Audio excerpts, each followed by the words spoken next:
Ինչպես տեսնում եք, իշխանությունը բացահայտ ռեպրեսիաների է դիմում։ Ձեր կարծիքով ճարահատյալ է դա անում, թե արդյոք Փաշինյանին այդ եղանակով կհաջողվի 2026-ին նորից ստանալ ժողովրդի քվեն։ Ինքը երևի մտածում է, որ ինչ որտեղ հարգանք վայելի,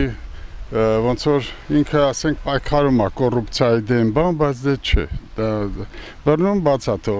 բացաթողնում, ֆոկուսնիկ է, էլի տենց չիլնում։ Որևէ մեկի վատ մարդու մասին խոսում են, ասում են ինքն էլ կուզի լավն լինի, բայց չի կարում։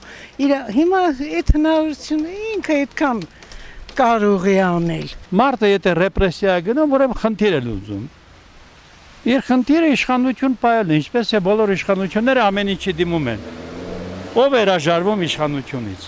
Ես 26 թվականը չեմ պատկերացնում, եթե սրանք ընտրվեն, ոնց ալնելու մեր վերջ։ Մենք ընդամենը դառնալու ենք,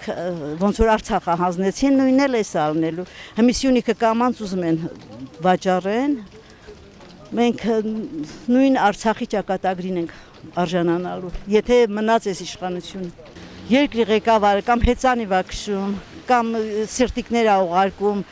կամ ուդարնիկ է նվագում, դա երկրի ղեկավարի արած գործ է, գնում է ուրիշ տեղ քծվում Ալիևի համար կոֆե այփում, իսկ մեր բանտերը լցրել է, ինչքան քաղբանտարկյալ ունենք, մեր եկեղեցականներին, քաղբանտարկյալներով լցված են մեր բանտերը։